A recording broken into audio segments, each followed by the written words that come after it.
hills till the landslide brought me down. Oh, mirror in the sky, what is love? Can the child within my heart rise above?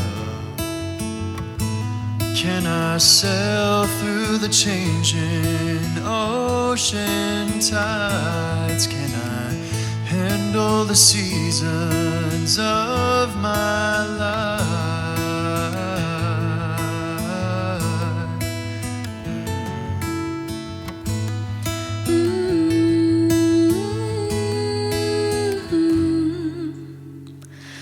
Well, I've been afraid of changing, 'cause I've built my life around you. But time makes you bolder, even children get older, and I'm getting older too.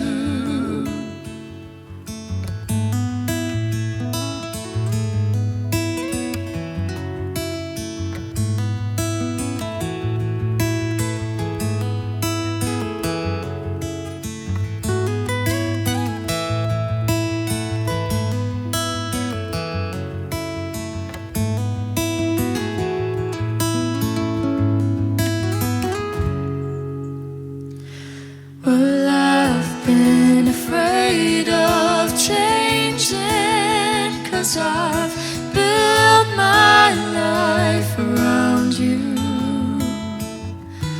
But time makes you bolder, even children get older, and I'm getting older too.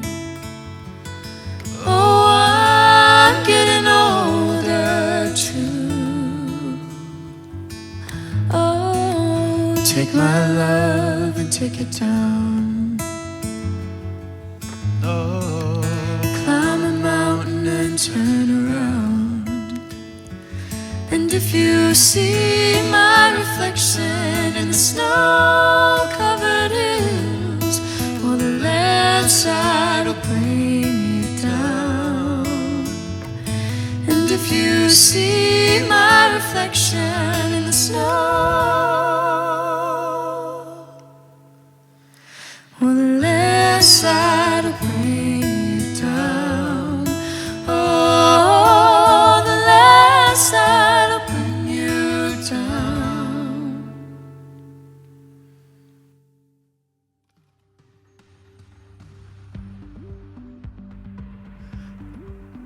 I'm not crying, you're crying. Moms, we love you and we celebrate and honor you today. We're just really glad that you tune in and join with us. And we're really thankful for you. Hey, you may not know this, but as a church, every single year on Mother's Day, we look for a way to bless moms in our community. We look for a way to just give a gift away. And this year we partnered with Young Lives. You've heard us talk about them before. They're a ministry that supports teenage moms right here in the Valley. And one of the most important things that they do, one of the most crucial things they do all year is camp. And we sent, as a church, we sent 8 girls to camp last year. And it's so vital that this year we came to them and said, we don't want any girl to miss it. So we want every single girl that wants to go. We want to send every one of them. And they've had to pivot and they've had to change because of coronavirus. And so camp's gonna look much differently this year. But because of that change and because of your incredible generosity, we got the permission to share that there's 2 girls that because of those 2 things, they're gonna get to go. Lexi and her son are gonna get to go. Esther and her daughter are gonna get to go because of the change and because of your generosity. So it's pretty incredible.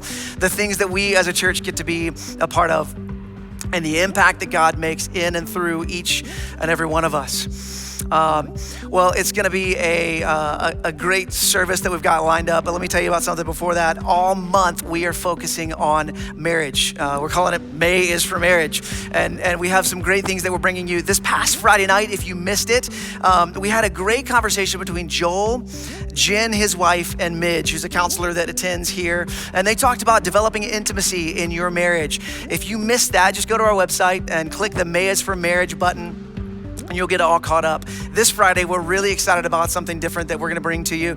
You may know Ted Cunningham. He's one of our favorites. We love when he comes here and speaks. Well, he and Joel are gonna have a live conversation talking about developing joy and fun in your marriage. You're not gonna wanna miss that. It's gonna be on Friday night, 8 o'clock. Make sure you tune in. It'll be across all of our channels. Make sure you watch that. It's gonna be a lot of fun, and we hope encouraging for you and your marriage. Well, before we continue on in the service, if you would take just a moment. See, every single week we hear from people who they found mission because you shared it. You took just a second and shared it. So you really don't know the type of impact that you clicking one button is gonna have. So take just a second as we get ready to sing some more songs. Take a second to click that share button and invite other people to join you as you're watching this. Well, if you're comfortable doing this, why don't you stand up? We got some songs that we're gonna sing, and then Joel's gonna preach here in just a little bit. So stand up wherever you are and sing along with us.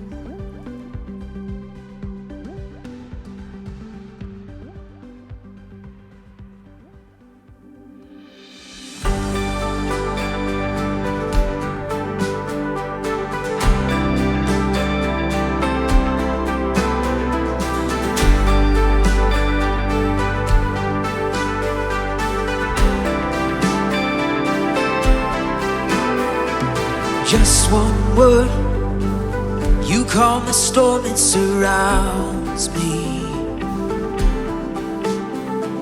Just one word, the darkness has to retreat. Just one touch, I feel the presence of heaven. Oh, just one touch, my eyes were open to see. My heart can't help but believe. Come on! There's nothing that I God can do. There's not a mountain that He can move. Oh, praise the name that makes a way. There's nothing that I God can do. Oh. Just one word, you hear what's broken inside me. Just one word, and you revive every dream. Oh. Just one touch, oh, I feel the power of heaven. Just one touch, my eyes were open to see. My heart can't help but believe. Yes, there's nothing that I God can do. There's not a mountain that He can move. Oh, praise the name that makes a way. There's nothing that I God can do. Oh, I know there's nothing that I God can do. There's not a prison wall He can't break through. Oh, praise the name that makes a way. There's nothing that I God can do. Oh,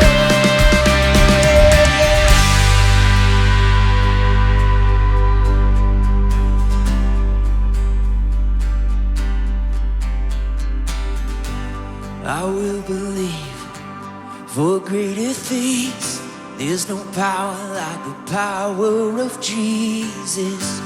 Let faith arise, let all agree. There's no power like the power of Jesus.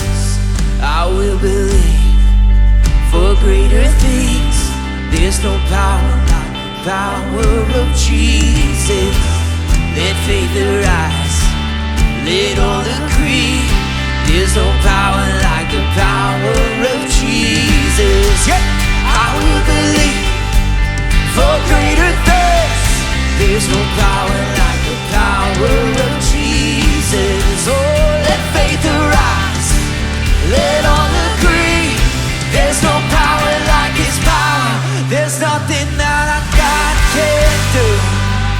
There's not a mountain that He can't move.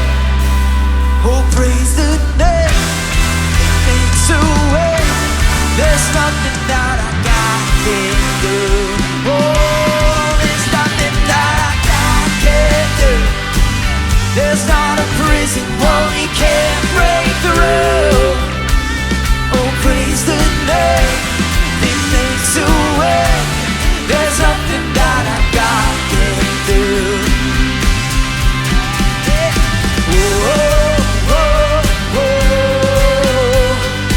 whoa, whoa, whoa, whoa, whoa, yeah.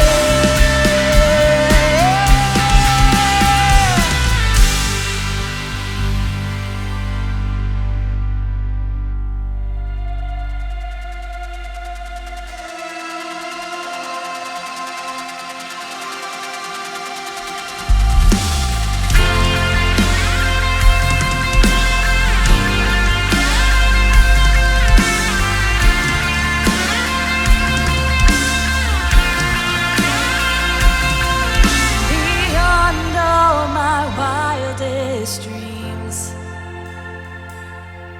Your grace is alive in me. I'm caught in the overflow of mercy that won't let go. Here on this holy ground, standing before You now, Jesus, You are more than enough. If there's one thing I know, it's how You love me so. Jesus, You are more than enough for me.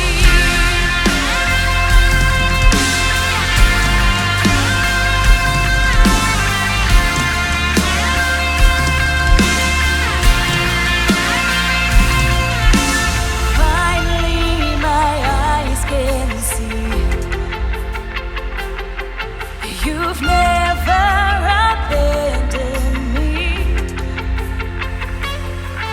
I'm held by the kindness of a Father who won't give up. My Father, You'll never give up. Here on this holy ground, standing before You now, Jesus, You are more than enough. If there's one thing I know, it's how You love me so. Jesus, You are more than enough. Forever strong, forever faithful. All my life, You are enough for me. In every storm, in every battle, all my life, You are enough for me. Let's sing that again. Forever strong, forever faithful, all my life, You are enough for me. In every storm, in every battle, all my life, You are enough for me. Here on this holy ground, standing before You now, Jesus, You are more than enough. If there's one thing I know, it's how You love me so. Jesus, You are more than enough. Here on this holy ground, standing before You now, Jesus, You are more than enough. If there's one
between us. How high the mountain I could not climb. In desperation, I turned to heaven and spoke your name into the night. Then through the darkness, your loving kindness tore through the shadows of my soul. The work is finished, the end is written. Jesus Christ, my living hope. Who could imagine so great a mercy? What heart could fathom such boundless grace? The God of ages stepped down from glory to wear my sin and bear my shame. The cross has spoken, I am forgiven. The King of Kings calls me his own. Beautiful Savior, I'm yours forever. Jesus Christ, my living hope. Hallelujah, praise the one who set me free. Hallelujah, death has lost its grip on me.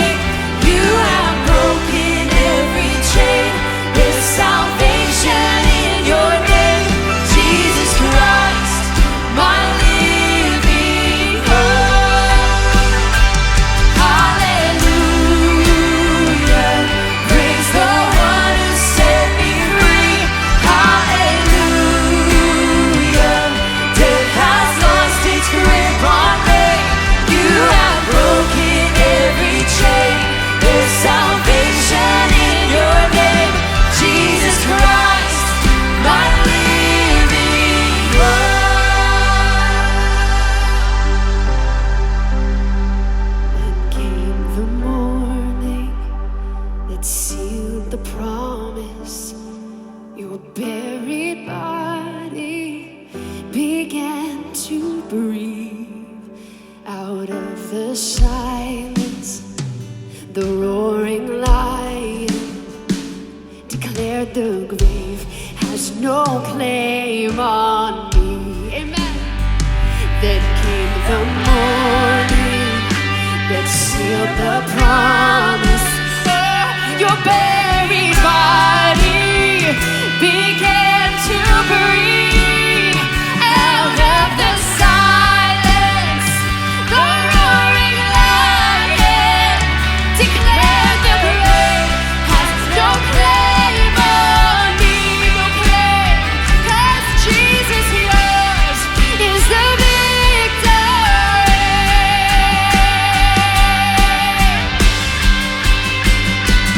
Hallelujah.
don't think I'll ever tire of singing that song, whether we're all together or we're gathered digitally. It's such a powerful reminder today that regardless of what's happening around us in the world, regardless of what seems like is going on, we know that through the death and resurrection of Jesus, that both sin and death were conquered on our behalf.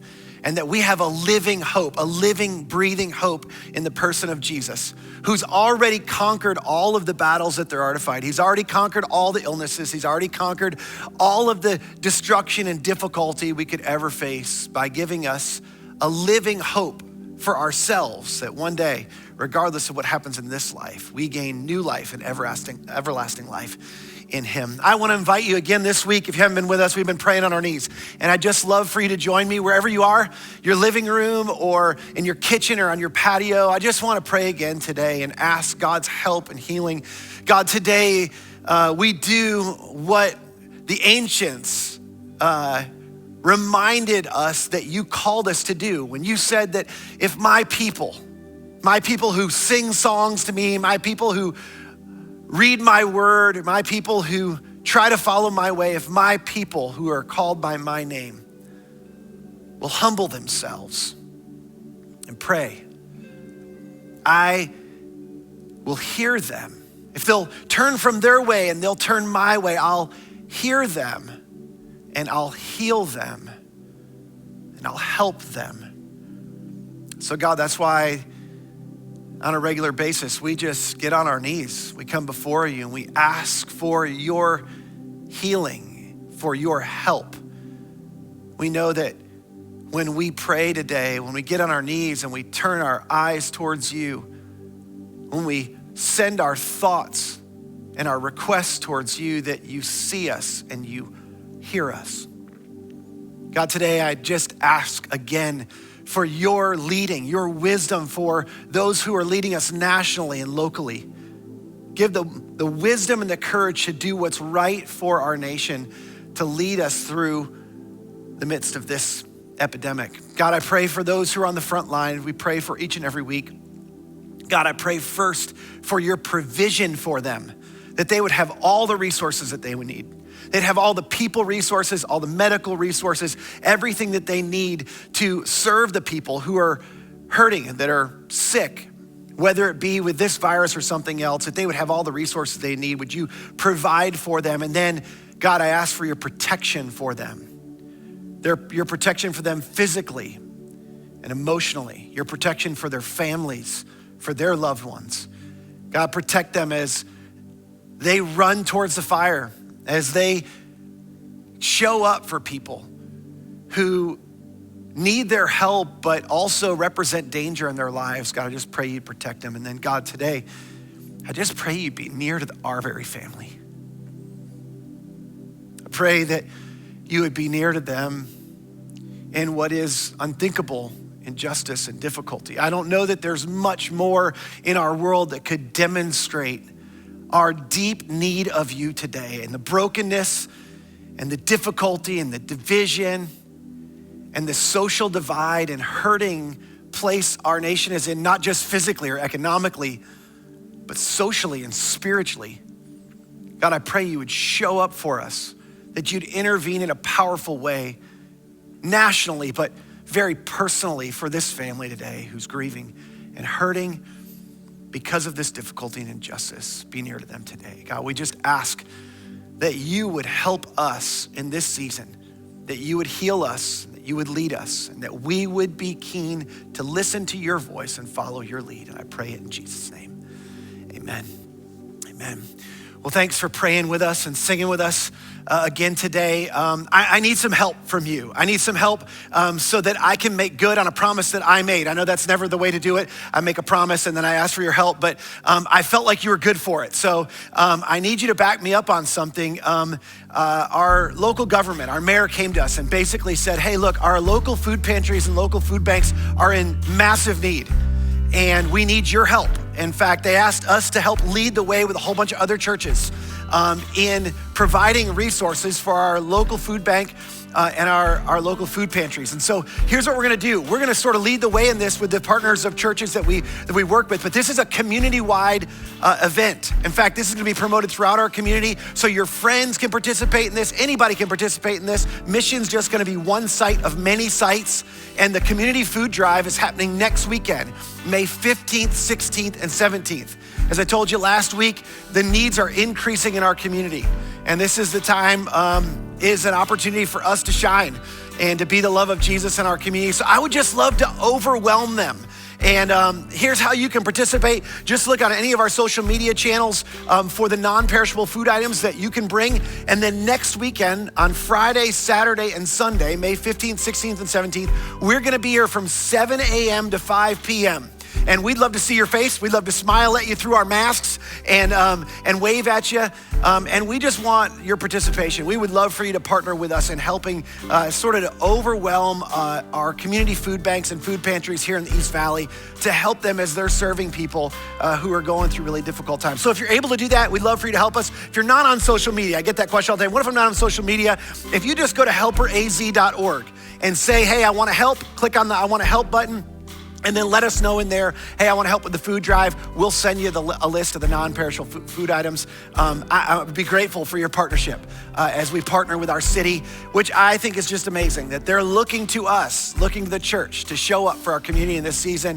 I couldn't be more proud, and it's because of the way you've stepped up in the past that they're looking to us again now. So thanks so much for that. And as I'm saying thanks, I just wanna say thank you, thank you, thank you. Your generosity has been humbling. It's been humbling for us. As you've believed in us, as you've trusted us, as we've gone out to serve not just our local church and try to meet all the needs in our local church, but in our local community, you have been with us every step of the way. And your generosity is making massive difference in our world. So I just want to say thank you to you, for those of you who are giving sacrificially and generously because you can. For those of you who are in need, I'm not asking anything extra of you, but I just wanted you to know you guys are making a difference. So let's continue to give out of a spirit of worship to a God who is generous to us. Our generosity in this season is reflecting his generosity to us and to the world around us, and we're getting to share that with other people. So thank you so much for continuing to support our efforts through your giving. Let's give it this time.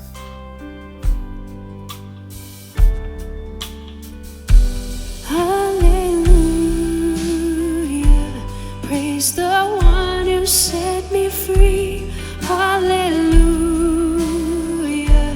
Death has lost its grip on me. You have broken every chain. There's salvation in your name, Jesus Christ, my living hope. Hallelujah. Praise the one who set me free. Hallelujah. Death has lost its grip on me. You have broken every chain. There's salvation in your name, Jesus Christ, my living hope.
Well, last week we kicked off a brand new series called Rebooting Life. If you weren't with us, I'm gonna try and catch you up real quick. But if you were here, you remember I started with a story about working on something really important on my computer and it just shutting down. And when I turned it back on, I got what I call the spinning wheel of death. And I saw this thing, and whenever you get this thing, you want it to go fast, but it was not going fast. In a few seconds, turned into a few minutes to many minutes to almost an hour, and then I phoned a friend for some help. But while this was happening, I had this moment of like freaking out, like I'm not gonna get back what I lost. Well, as fate would have it, and I don't even really believe in fate, but as fate would have it, this week, I was working on this message for this week. And Tuesday, shut my computer down, and Wednesday morning, when I opened my computer back up, I was just making some edits on this message. I opened my computer up, it didn't come on. I normally just shut it down, it goes to sleep. And then when I open it back up, it turns back on, but my computer didn't turn on. So I pressed the power button and I realized my computer had shut down. And it starts booting up. And they don't have this spinning wheel of death on there anymore, thankfully, as it's booting up. But my computer's booting up. I get the Apple symbol and it's coming up. And as it's coming up, I'm thinking, oh my goodness, I was working on making some significant changes to my message for this weekend. I wonder if it was saved. And lo and behold, when my computer booted back up, I got this. My Word document literally said, Rebooting Life number 2, that's the message for today, recovered. So because of that, we have a sermon day. Otherwise, it would have been a really short service. So we're gonna get to press on. But what we talked about last week, and this is sort of the question of the day, is what should be recovered? I mean, and here's what I want you to know: as we're rebooting life economically and socially, the reality is it's probably gonna look like this for a little while. This spinning wheel is probably the way it's gonna feel. And I know that's sort of annoying, and for some of you, it makes you anxious. And for some of you, it makes you anxious because you're not ready to sort of restart and reboot the life the way it was. And others of you are so anxious to get it going. But the reality is we're all gonna deal with this for a little bit. And I saw an opportunity in this. I thought while we're strategizing about rebooting physically and economically our culture, what about rebooting personally? And I thought there's a way we can reboot in a healthier way. We can reboot our personal lives on a healthier operating system. And we started this with this question last week: what kind of personal recovery should we make? We all are gonna make some sort of recovery financially, and some sort of recovery physically, and some sort of recovery economically and socially, but what kind of personal recovery should we make? What kind of personal changes are necessary in our lives? And we talked a lot about the ins and outs of this, because one of the things we said was not everything that can be recovered should be recovered. And last week, I started us out with this chart, and this is something that I started using personally, and then we started using organizationally, and the truth is some version of this, your businesses, our schools, our local government is using, and the reality is we're all gonna look back and we're gonna reflect as we move forward, and we're gonna try to take things from this season that were helpful along with us.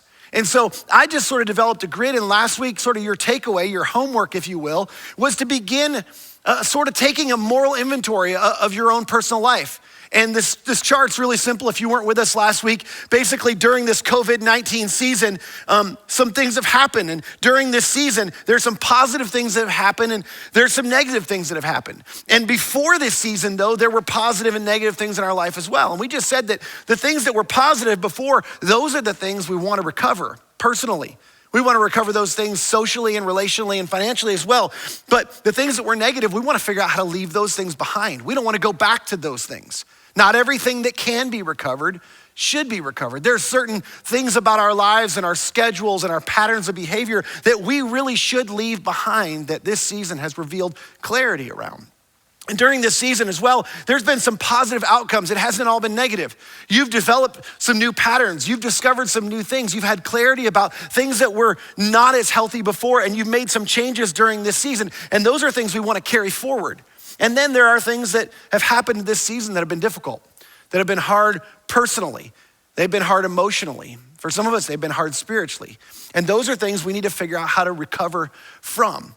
And as it turns out, knowing what can be recovered is far easier than knowing what should be recovered. So we sort of took this inventory. And today, here's what I want to do. I want to focus on these two things. I want to focus on what we should leave behind and what we should carry forward. And today, In the message and through this ancient story we're gonna look at in a couple of minutes, we're gonna discover a powerful practice, a powerful principle, and a powerful practice that you and I can engage in that will help us to know not only how to leave things behind and how to carry things forward, but even what things we should leave behind and what things we should carry forward. We have to go all the way back to the beginning of God's people. And if you're not familiar with the story, I'm just gonna give you a quick overview. If you have a Bible though, I'd love for you to turn to Joshua chapter 4. If you have a Bible or on your device, and as you're turning there and looking that up, I wanna give you just a quick bit of history.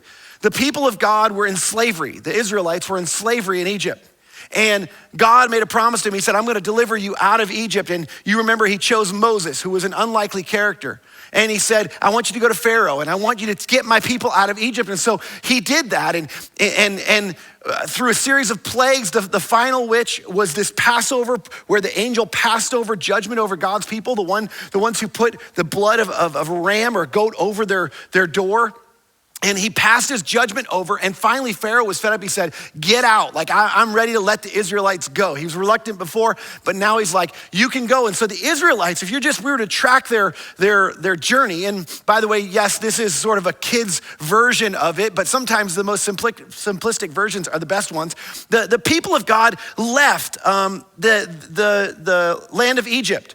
And they crossed the Red Sea, famous story where God delivered them from the Egyptian army as they crossed the Red Sea. They went to Mount Sinai, which is where the 10 Commandments came from. And then a whole bunch of events happened. Much of the Old Testament is them wandering. And they sort of did circles. And they sort of came up on the edge of this land that God had promised them to. That's where they were journeying to. This promised land, it was called Canaan. And they came up on the edge of it. It's not represented on this map, but they actually, a few of them went in to check it out. Joshua was one of them. We're gonna get to look at him in just a second, so remember that. Joshua was one of them, and when Joshua saw the land, even when he saw the giants in the land, he said, surely God has given us this land.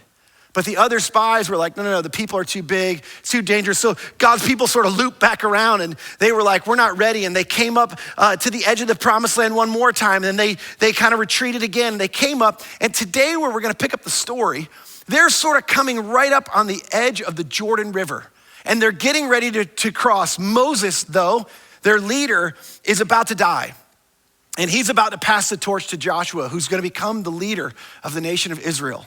And as he passes the torch, God gives some instructions specifically to Moses and to Joshua about what's to happen next. And so this is where we're gonna pick up the story. If you have your Bible, Joshua chapter 4, this is how it begins, very, very first verse. It says, when all the people had crossed the Jordan, so they came up and the part of the Israelites, the priests of the Israelite people, they were holding the Ark of the Covenant that represented God's presence on these poles. And they stepped into the water, and God parted the waters like he had done in the Red Sea. 20 miles up river, he was holding up the water, and on dry ground, the Israelites walked through. And when all the people had crossed the Jordan, the Lord said to Joshua, he said, now here's what I want you to do. I want you to choose 12 men, one from each tribe. Tell them, take 12 stones from the very place where the priests are standing in the middle of the Jordan River. So you've crossed, but I want you to go back to the middle of the Jordan River, right where the priests are standing with the ark that represent God's presence that's holding back the waters so you could walk across into the land of Canaan, the promised land, on dry ground. Here's what I want you to do. I want you to carry them out and pile them up at the place where you will camp tonight. So I want you to take them out, and then you're gonna keep walking and you're gonna camp somewhere. And when you camp there, I want you to pile those up. So Joshua called together the 12 men he had chosen, one from each of the 12 tribes of Israel, representing all of the people of God. And he told them this. He said, go into the middle, just as God had said to him, go into the middle of the Jordan, right in front of the ark of the Lord your God. I want it to be right in front of God's presence. And here's what each of you need to do. Each of you must pick up one stone and carry it on your shoulder. 12 stones in all, one for each of the 12 tribes of Israel. Now, some of you've sort of seen pictures of this before. This may sound strange to you, but it's not all that strange. In fact, this is an ancient practice that we've imported into our culture today. Anybody know what this is called real quick? This thing right here? If you know really quick, would you just post it in the Facebook chat? Somebody who's on there that's moderating for mission, we're gonna give a prize to the person who first posts what these things are called. These rocks that are stacked up here. These rocks. I was first introduced to this idea when I started hiking several years ago, more seriously.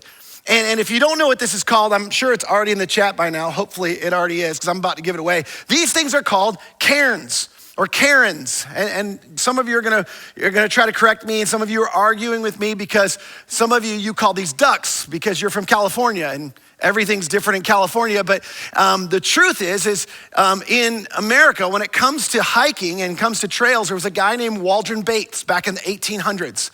And he was the first one that sort of came up with this idea of stacking stones, and this is so interesting, to mark a path for hikers to significant monuments, to significant destinations.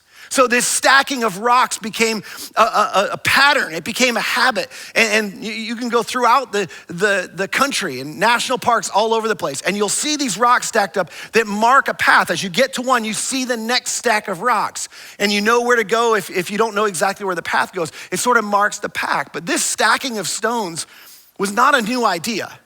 This was a sort of a twist or a version on a really ancient old idea. It started way back in ancient times, and a great illustration of it was when the people were crossing the Jordan River. They grabbed a rock like this, and Joshua said, this is what God's instructed us to do, and I want you to take this rock, I want you to put it on your shoulder, and I want you to carry it out of the Jordan River. We're gonna take it to the place where we're gonna camp tonight. And when we camp there, we're gonna stack them up as a monument, as a memorial to what God did for us. But there's a lesser known part of the story. Some of you have heard that part. We're gonna come back to that in a second, but there's a lesser known part of the story. In Joshua, if we go on, in fact, verse 9 of Joshua chapter 4, Joshua also set up another pile of 12 stones. So 12 stones were taken out of the river by each of the representatives of each of the 12 tribes of Israel, taken out of the river. And then Joshua also set up another pile of 12 stones in the middle of the Jordan, at the place where the priests who carried the Ark of the Covenant were standing. My guess is you've never heard a sermon on the 12 stones that were left in the middle of the river. This is a curious idea, but Joshua wanted us to know that those stones were there to this day, to the day when the people who he was writing to, this sort of at the end of his life, the history of his life, when he was writing this, he said, those stones are still in there. They're still in the basin and underneath the Jordan River.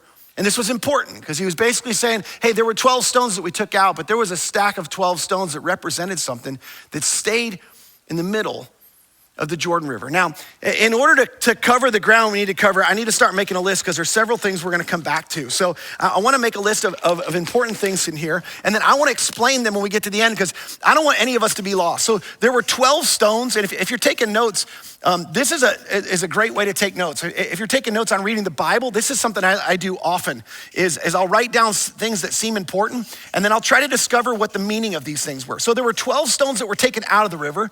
There were 12 stones that were left in the river.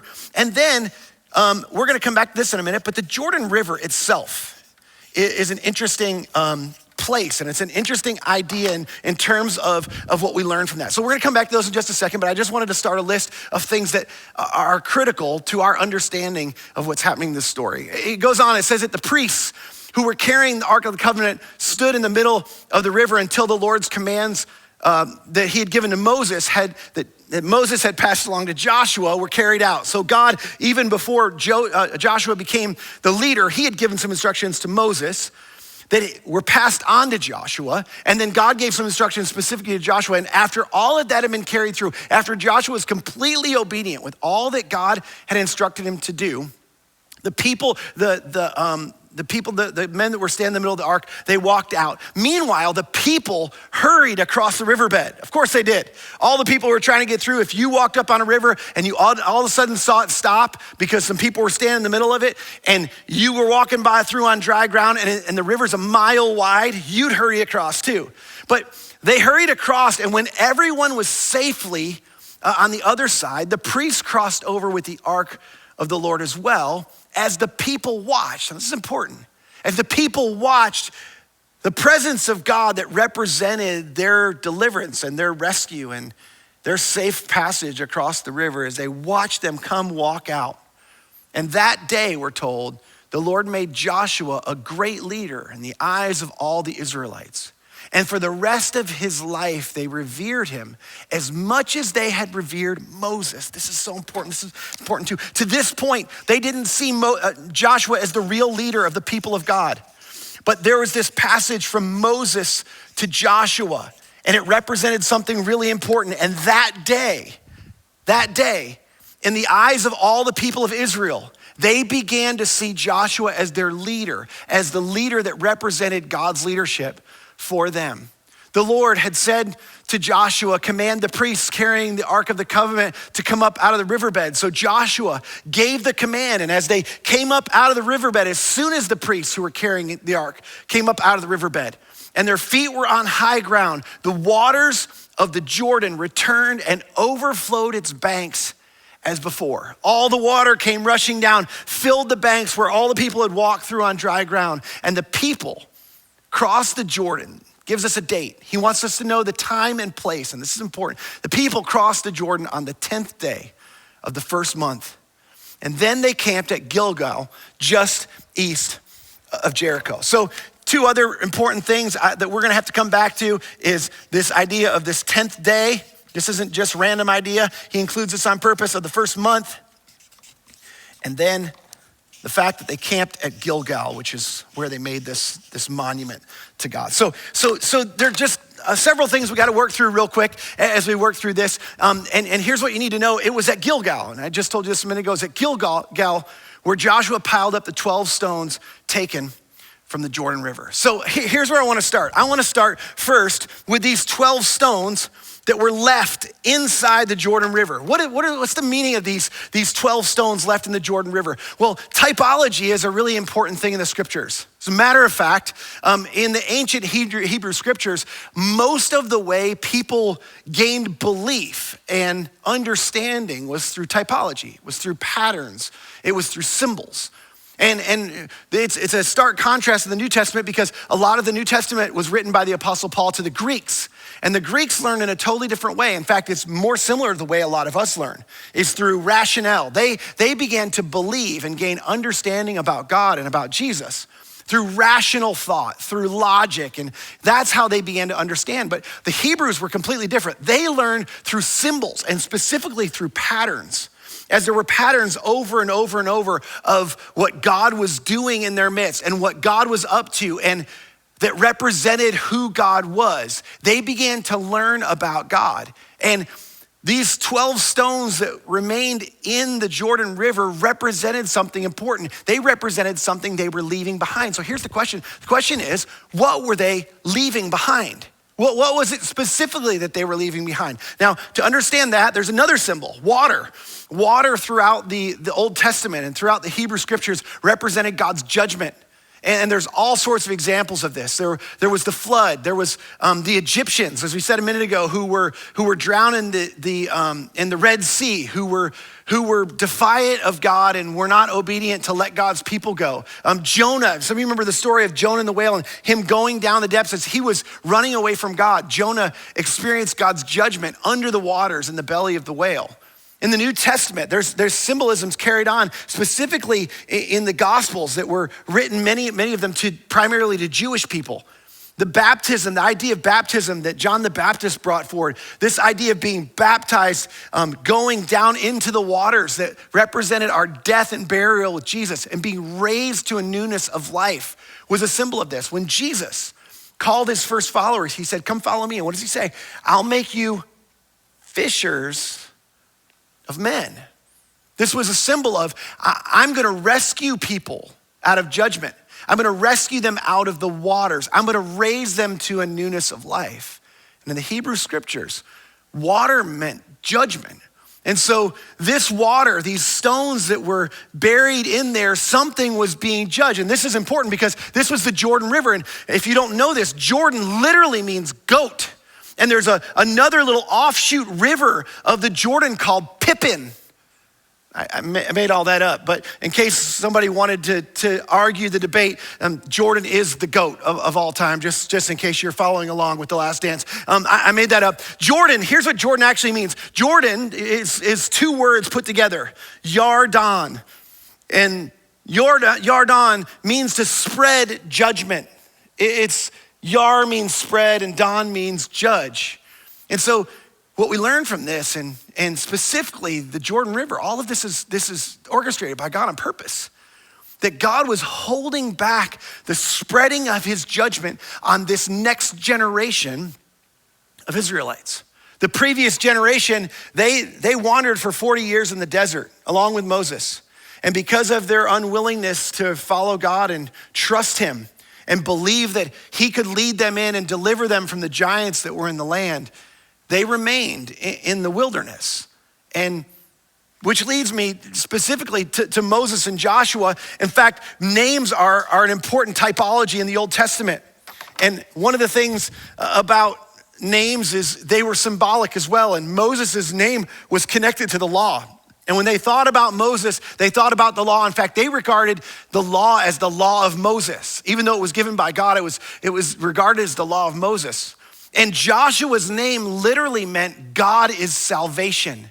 And so these people are moving from leadership under Moses to leadership under Joshua. And instead of putting their confidence in the law and their ability to follow the law because they try to manipulate God, going, hey, we're doing everything you're asking us. Why won't you do what we're asking of you?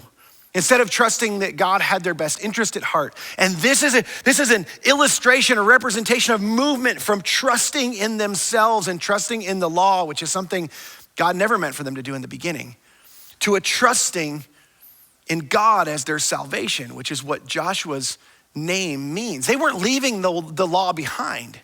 They were leaving behind their lack of trust. All of those, from all of the 12 tribes that were left behind, the rocks in the middle of the river represented all people from all the 12 tribes that never made it into the promised land, that remained in the desert, remained in the wilderness. And as the waters closed up behind them, there was no going back. It was like a burning of the ships. It was like Joshua saying, we can't ever go back. And this symbol in the middle of the river, even though nobody can see it, it's buried in the river. This represents a mindset. It represents a lack of faith that we can never go back to. And we must go forward and things must change. Things have to be different, which leads me to the next set of stones.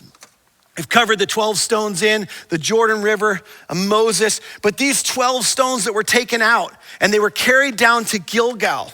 This was really important because as these 12 men, one from each tribe, grabbed these rocks and they carried them towards Gilgal. The reality was they took them to this place, and when they stopped there, they were instructed to build a monument when they got there. And so they got to Gilgal and they began to set up these rocks. And this was important. They had carried these rocks a long way.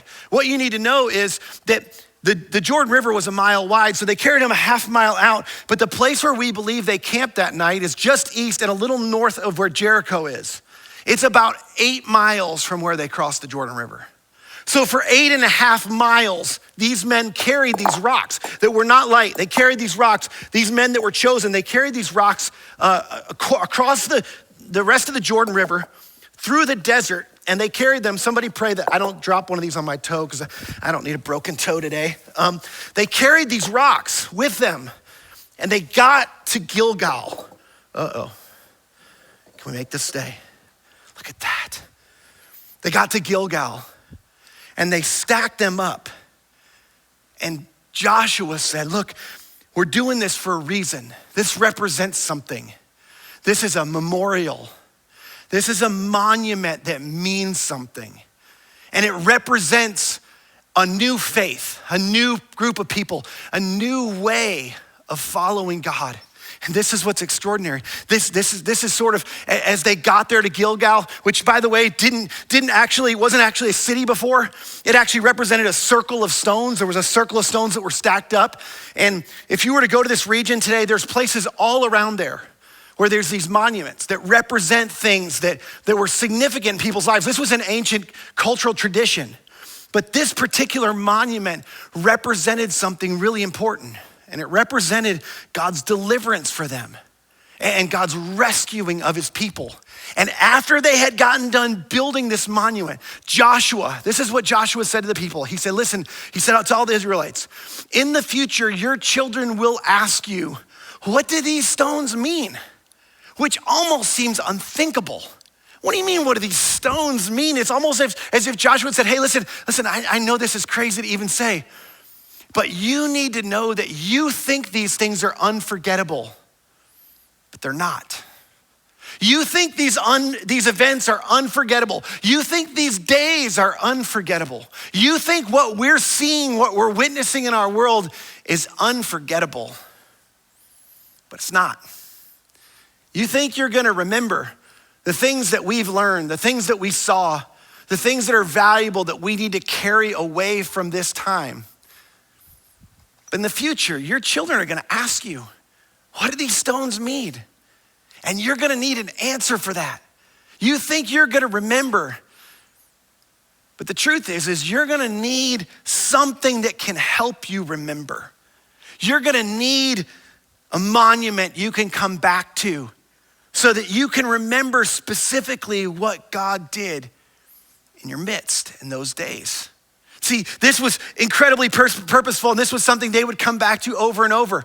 But the truth is God deliberately instructed them to do something that they couldn't have done any other way. If he hadn't dried up the Jordan River, there's no way they could have pulled the river rocks. And this group of people, this group of Israelites, this next generation that were the first generation to cross into the promised land on dry ground through God, would go back and they go, you know where those stones came from?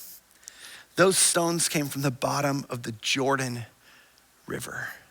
Yes, and that represents that we were rescued, we were delivered from God's judgment because we chose to trust in him for our saving. Joshua, our saving, God is salvation. Joshua said, then you can tell them when they ask you this is what you can tell them. You can tell them this is where the Israelites crossed the Jordan on dry ground. For the Lord your God dried up the river right before your eyes, and he kept it dry until all were crossed, just as he did the Red Sea when he dried it up until all of them had crossed over when Moses led his people out of Egypt.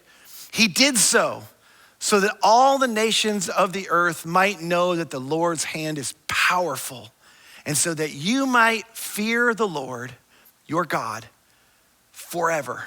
Not fear as in like be afraid of or worry about his judgment, but that you in awe would remember what your God did. This memorial was to represent something powerful. First, it was to represent the moment when God's people walked a mile across the Jordan River on dry ground. Second, that they escaped or God passed over judgment on them as they crossed the Jordan River and trusting him and in faith, believing that he would give them the land that they were going to, as their predecessors hadn't, the previous generation hadn't. They sort of escaped that. This represented God's deliverance, but it represented so much more than that.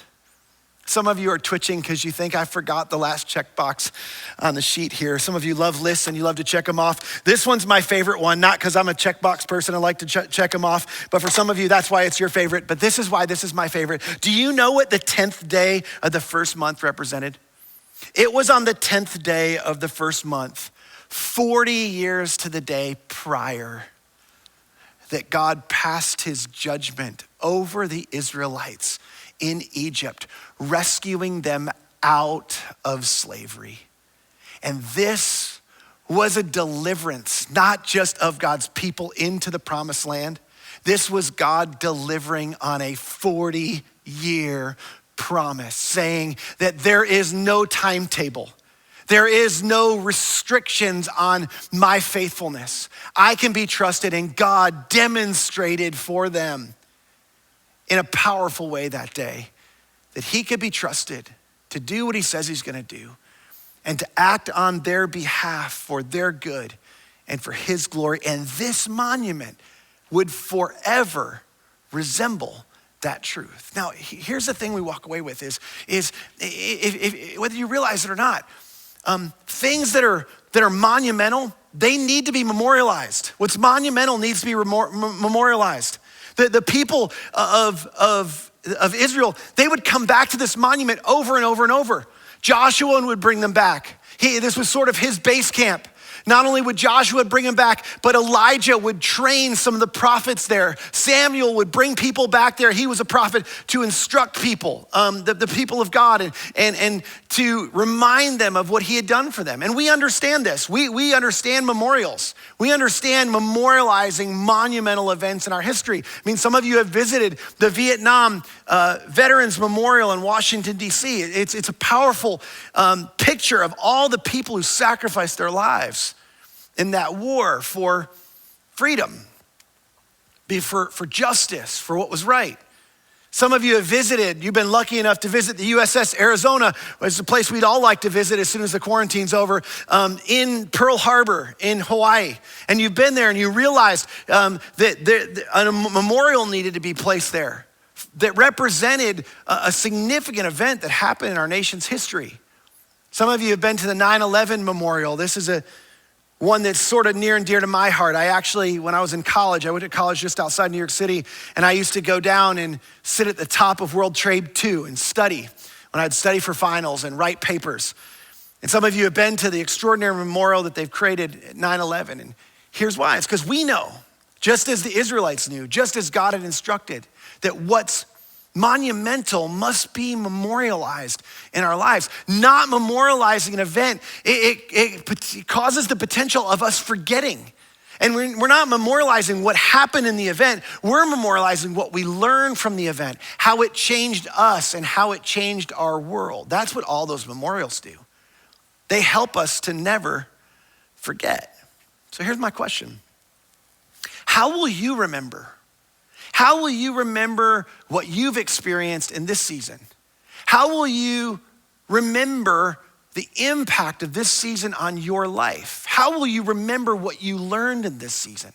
As crazy as this seems, this season will become forgettable. Not the fact that it happened, you'll always remember that, but the most important parts about it, they'll become forgettable. You see, right now, in this season either has or it will create incredible clarity for us. It'll reveal things that we need to leave behind and things that we need to carry forward. Old habits, old ways of thinking, old belief systems, old dependencies that need to be left behind. And it's revealing a new way, a new path, a new trust, a new way of operating, a new way of experiencing life and the fullness of life that God promised us as we learn to trust him more and more, things that need to be carried forward. But here's what you need to know. The power and the clarity of that, it will fade over time. It doesn't seem like it right now, but it'll fade. So my question for you is, what must be memorialized? As you've sort of gone through this grid, what needs to be left behind and what needs to be carried forward? What are the things that the habits, the patterns, the things we talked about last week as you've sort of begun to think through this grid, what needs to be left behind and what needs to be carried forward? What are the things in your life that are in these two boxes? And I'll just say this real quick, and some of you are beginning to discover this. Some of the things that have to be left behind, we're realizing that we've developed new ways of living and operating and relating that are actually in the positive things that have come out in this season. And the things that need to be carried forward oftentimes will replace the things that need to be left behind. But if we're not careful, what we'll do is we'll forget.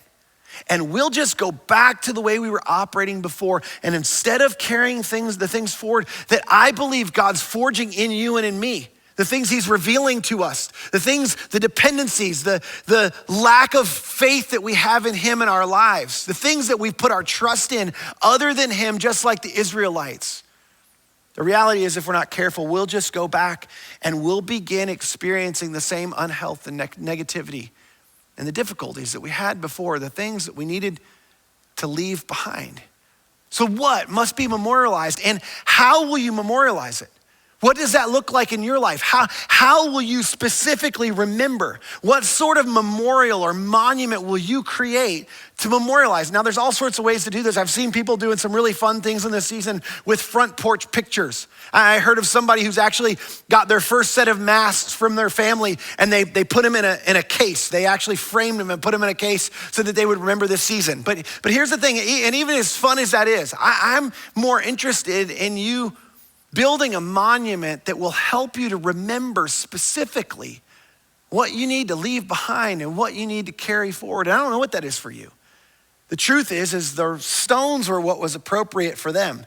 It represented each of the 12 tribes and a learning to trust God in a unique way. But there's something in your life. There's an artifact. Maybe it's something that doesn't have a whole lot of value, but it needs to be preserved. It needs to be put in a glass case. It needs to be hung in a prominent place in your house, and it needs to remind you on a regular basis. So here's what I want you to do. I want you to think about this. This is a great activity for you as a family. What's a monument? What's a memorial that you can carry forward? And here's what I want you to do. Once you come up with it, once you create it, once you put it together, I would love for you to take a picture of it and hashtag Rebooting Life. We would love to share it with our community. I'd love for you to get as creative as you want to. This is an opportunity to inspire other people. So take this seriously. Some of you lead the way in this. Create a monument that represents this season and what you want to carry forward. Something that you want to see on a regular basis, just like this pile of stones that the Israelites built up, so that you will always remember what God taught you, what you learned, what was most important in this season. Not just that the economy and the world and restaurants shut down and everybody was wearing masks and all of that stuff. We won't forget any of that stuff. But the life lessons, the spiritual lessons, the new character, the new faith that God's forging in us. What will you do? Those monumental things, what will you do to memorialize those? How will they help you remember your monument? How will it help you remember the most important parts of what you've experienced in this season? Now, years ago, there was something that happened for me that was really significant. One year at Thanksgiving dinner, we sat down at Thanksgiving dinner and my grandparents were joining us, Walter and Hazel Thomas, which if there were ever grandparent names, those are grandparent names, Walter and Hazel Thomas. And they joined us for Thanksgiving. And just as we're sitting down and my mom got all the food, it was hot, ready to go. We get in the dining room table, which we never sat in the dining room. We got in the dining room table, eating on the dishes we never ate at, sitting at the table we never sat at, behind the cabinet that had all the dishes on display and before that we now got to touch that we were never allowed to touch before. We're all sitting down for dinner. And all the hot food gets on the table, and my dad asked this question. He said, hey, before we eat, I want us to all go around. We're gonna pray in just a minute. I want us to all go around, and many of you do this at Thanksgiving. And I want you to share one thing that you're grateful for. One thing that really stands out as something that you're really, really grateful to God for. And my mom sort of cut her eyes at my dad like, the food's getting cold. Are you kidding me? I've been working for hours. And she was okay with it though. She hung in there and we went around the table and we got all the way around. I'll never forget my grandfather, Walter Thomas, by the way. Here's a picture of him as a child. He begins to tell us a story about the Great Depression. And the thing that he says when he answers the question is he says, you know what I'm really, really grateful for? I'm grateful for my bicycle. And we all looked, kids, we were young kids at the time. We looked at each other like, your bicycle? Grandpa, can you even ride a bicycle anymore? You're grateful for your bicycle? He's like, yeah, I'm grateful for my bicycle. During the Great Depression, he began to explain the difficulty of that season and how they had no money and his parents didn't have jobs and his grandparents didn't have jobs. They all lived in a house together. In fact, this was his grandmother, Cornelius. This is his younger brother, my Uncle Paul, my Aunt Ruthie, and they were all living in a house together, extended family, because they couldn't afford to live on their own. Several of them lost their homes, and they had no money, and they didn't know even many days where their next meal was gonna come from. And at one point, by some miracle in the community, in their little neighborhood, a bunch of families came together, and they pulled together and they bought a bicycle, not for my grandfather, but for the neighborhood. And all the kids shared a single bicycle. And they would ride this bicycle, and he remembers the joy it provided for them and the hope it provided for them in that season. And as he told the story to us, he sat at the end of the table, tears running down his eyes, and none of us cared about the hot food anymore, not even my mom. As he told us this story, he got to the end of the story. He said, long after the Great Depression was over, and long after we could afford bicycles and we bought new bicycles, he said, I kept that bicycle. I kept that bicycle for years and years and years. And he said this, he said, I'll never forget this. He said, to this day, that bicycle reminds me to be grateful for the food on this table. That bicycle was a memorial.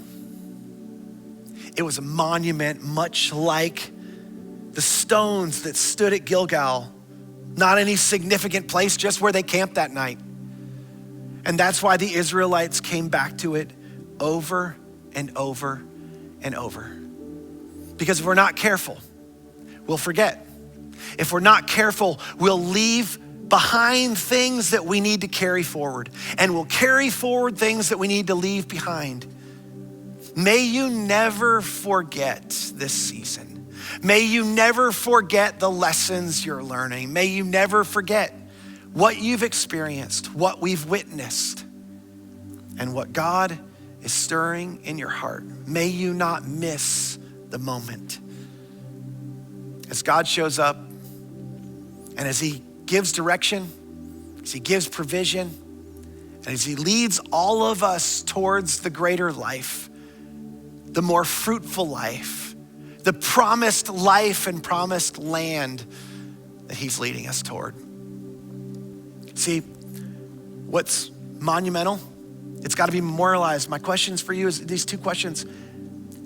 What must be memorialized, and how will you memorialize it?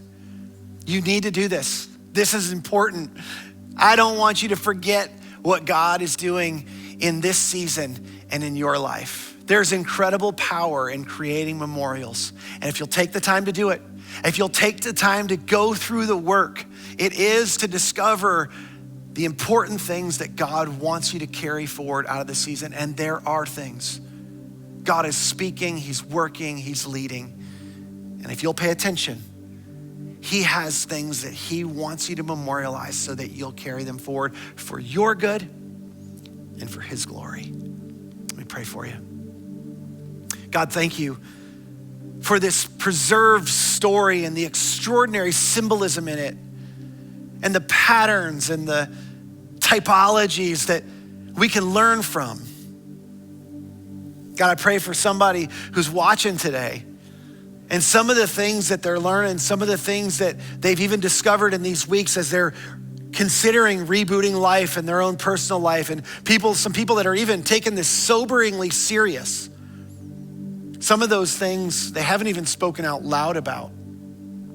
They haven't been able to reveal the things that they've gained clarity on. I just pray that you'd give them great wisdom to not try to bury those things, to not try to hide those things, but to bring those things into the light, to continue to allow you to work in their lives, and that you would reveal with incredible clarity what you want to teach us, each individually, and what you want to teach us corporately in this season. And that we would appropriately memorialize these things so that one day when our kids, our grandkids, when the next generation, when they see something hanging on our wall, or they see something we left behind, or they see something we passed down, they'll ask the question, what is this?